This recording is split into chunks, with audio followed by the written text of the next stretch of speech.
2001, the first big year of the film franchises. I say this because the start of the Lord of the Rings trilogy, Harry Potter, the second Mummy movie, the third Jurassic Park, the first Shrek movie, Scary Movie 2, the first Fast and the Furious, the first Spy Kids, and another Hannibal Lecter movie all came out. Some other big movies included Monsters Incorporated, Legally Blonde, Jay and Silent Bob Strike Back, The Wedding Planner, Zoolander, No Man's Land, Enemy at the Gates, Blow, A Knight's Tale, Pearl Harbor, AI, Training Day, The Majestic, and a personal favorite, Atlantis, The Lost Empire. So a pretty packed year for film. So out of all these films, what were the 5 nominees for Best Picture? This is the Best Picture Show.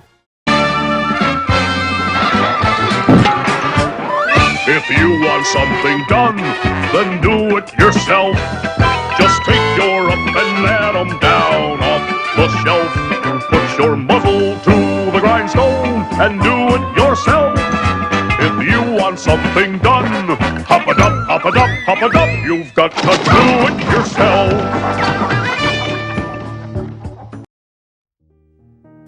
The first nominee is Robert Altman's Gosford Park. First off, I'll say, what an interesting film. It felt like watching a play, which apparently is what Altman intended. For those of you that have not seen or even heard of this film, which I take as a lot of you, Gosford Park is a Victorian whodunit set between the World Wars, specifically 1932. It follows many different characters as they navigate the scene of a grand mansion with colorful guests. Someone is murdered and everyone becomes a suspect. From there, the film takes many twists and turns until ultimately the culprit is discovered, though under the nose of the police inspector. To start, the film looks great. The cinematography is top-notch and squeezes everyone into the frame very well. The camera also serves as its own character, becoming a voyeur to the events happening. Then there's the cast, and what a group. Everyone is great and convincing, except maybe Ryan Philippe, who is just okay. To summarize, he's a known presence and fairly convincing, but doesn't blend into the film as well as his co-stars. Helen Mirren and Clive Owen are the standout performances here, and even Kelly MacDonald is pretty good as a lady's maid. But the strongest part of this film is the screenplay, which was written from a story developed by Altman and actor Bob Balaban, who has a role in the film. Now to get nitpicky. The very thing that makes this film unique is the same thing that hurts it in the long run. Because the camera takes a backseat to the action, there is a distance created between the audience and the film. Now, this may be the point of the film, but at the same time, it takes away some of the emotion and connection the viewer must make to stay invested. Also, the plot becomes so cluttered that by the end, I almost didn't care who literally done it. Also, as said before, Philippe isn't as convincing, and he had way too much screen time for his character. Who knows, maybe I'm a little too picky. Otherwise, a very intriguing and unique film, also called Clue with a Brain. 8 out of 10. Tell me, what was Greta Garbo really like? Did you get to know her? Oh, yes, I did, actually. She's coming to stay with me next month. Oh, you're fine. Tell me, how much longer are you going to go on making films? Well, I suppose that rather depends on how much longer the public want to see me in them. Yes, it must be hard to know when it's time to throw in the towel. What a pity about that last run of yours. What was it called? The Dodger. The Lodger. Lodger. I love when films could surprise me. And not necessarily the plot twist kind of surprise, I mean the kind where the assumption of the film is off. What I'm saying is that In the Bedroom was a pleasant surprise in the sense that the marketing misled me. In a good way. I won't discuss a lot, but the premise of the film is about a married couple, played by Tom Wilkinson and Sissy Spacek, and when their son starts a relationship with an older woman, played by Marissa Tomei. And again, I don't want to give away too much, but there is a part in the middle of the film that takes an emotional turn, and it's quite a ride to the end. The 2 stars are really good, especially Wilkinson. He has one of the most emotional parts of the film, and the color palette of the film is another great thing about it because it really matches that small town feel. A lot of blues, a lot of autumn colors, very sad feeling in the second half of the film. But that's the part of the film that hurts it. The pacing at the end really drags it out. It felt way too long, filled up the running time, but other than that, it was a great film. I highly recommend it. 8 out of 10. I'll bet a buck. Raise a buck.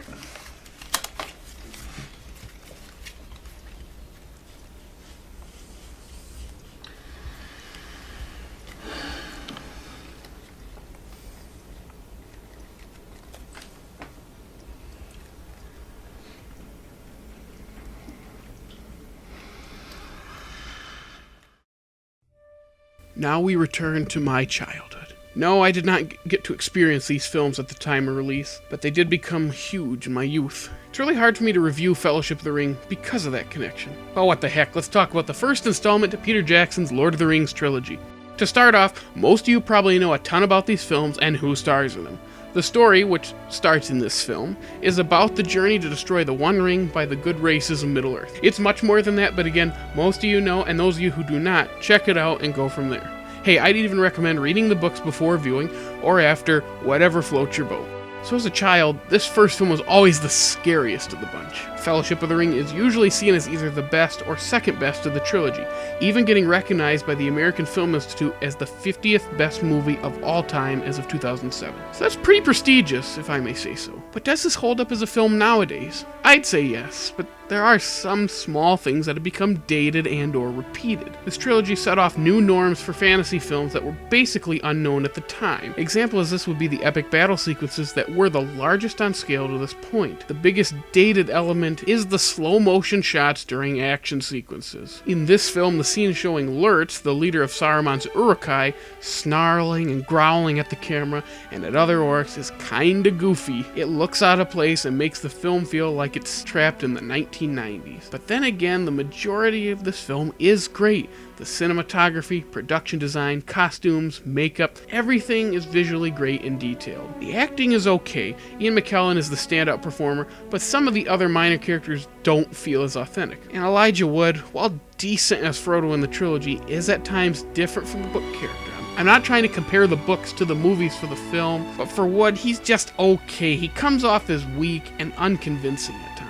Still, these things don't hurt the film too bad, and I'd recommend these films to anyone, but this isn't everyone's cup of tea. 9 out of 10.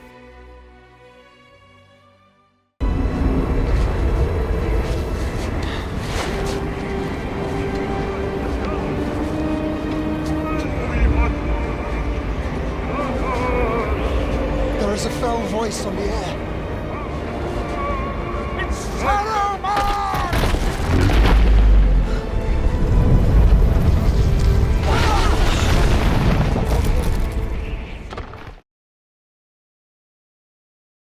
Wow, so far we have some pretty good scores. So what's the next film? I spoke too soon. No, Moulin Rouge is not a bad movie. It's not a good movie either. It's kind of wedged in between. There are many interesting choices and some good things, and then there are some decisions that are not that good. First off, Moulin Rouge is directed by Baz Luhrmann and stars Obi-Wan Kenobi, aka Ewan McGregor, and Nicole Kidman. It's a musical set in Paris circa 1900 and is a story about a young, love-filled writer who falls for a hooker. Yeah, that's basically it. Now, first off, let's discuss the not bad things. It looks good, meaning the cinematography, costumes, makeup, production design, etc., they all look great. It's the Luhrmann touch, as I call it. It's a combination of Michael Bay and Ziegfeld Follies. Style over substance every time. The look of the film is fine. It can also be fun. Some of the musical numbers and the interaction between characters are goofy but fun. But then, there's the not good stuff.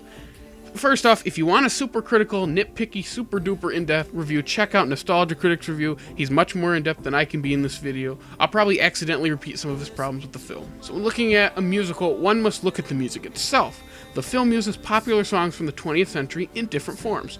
For example, they sing a swingy, poppy, whatever version of Nirvana's Smells Like Teen Spirit in the beginning. Now, do these songs work?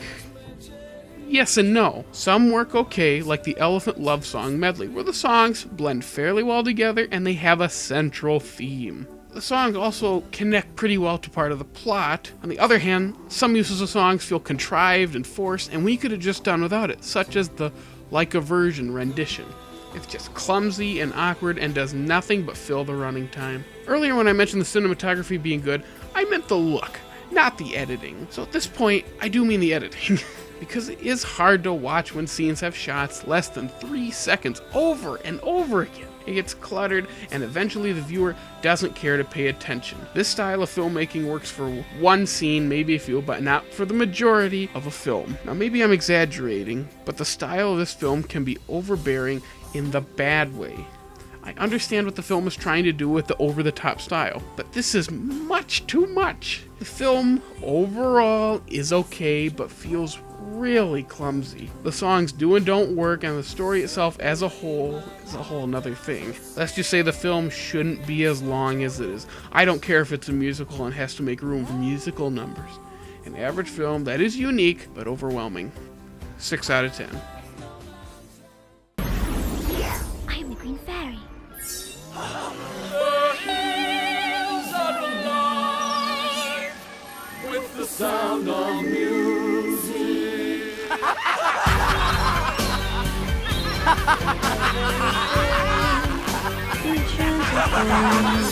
Freedom, beauty, truth, and love.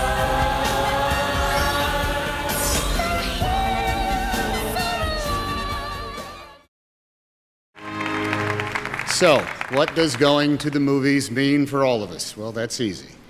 When we're at the movies, we're not alone, because we're sitting there watching the nominees for Best Picture of the Year, which are A Beautiful Mind, Brian Grazer and Ron Howard, producers.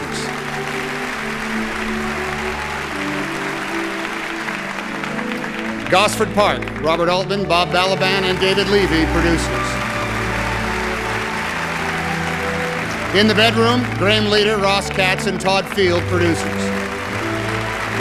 The Lord of the Rings, The Fellowship of the Ring, Peter Jackson, Fran Walsh, and Darian Osborne, producers. Moulin Rouge, Martin Brown, Baz Luhrmann, and Fred Barron, producers. And the Oscar goes to A Beautiful Mind, Brian Grazer, Ron Howard, producers. A Beautiful Mind. Ron Howard's Best Picture-winning film features a fantastic performance by Russell Crowe and decent supporting from Ed Harris, Paul Bettany, and Jennifer Connelly. Does it still hold up well today? I'd say so. The film tackles mental illness and biopic together while still keeping the film entertaining and insightful. The first half of the film details John Nash's early life and the quote-unquote people he meets at Princeton University. Without too many spoilers, we find out that Nash has a type of schizophrenia, and many things are not what they seem. I won't give specifics away, but the second half becomes a fight to separate reality and fantasy while holding on to his new family. What to say about 2001's Best Picture is that it is well shot, edited, and acted. The writing is very strong, I'd say. It brings out the characters very well. Again, I don't want to give a ton away, so I'll just tell everyone who hasn't seen this film to watch it. If there is anything to critique, it'd be the pace of the film. If you notice, a central theme of this whole video is pacing. It's just a coincidence. While I said the film flows fairly well, it is overlong and at times drags on when the point could have been made much sooner. Still, a compelling film and should have been Crowe's second Oscar win. Sorry, Denzel. 9 out of 10.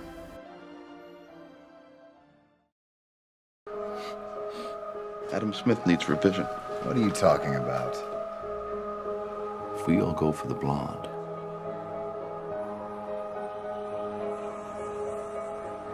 we block each other. Not a single one of us is going to get her. So then we go for her friends. But they will all give us the cold shoulder because nobody likes to be second choice. But what if no one goes for the blonde? We don't get in each other's way, and we don't insult the other girls. It's the only way we win.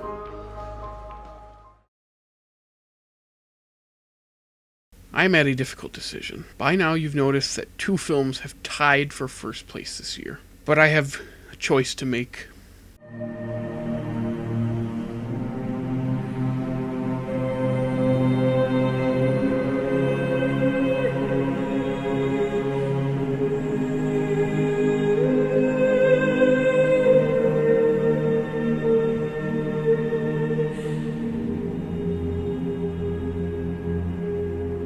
I'm sorry, childhood.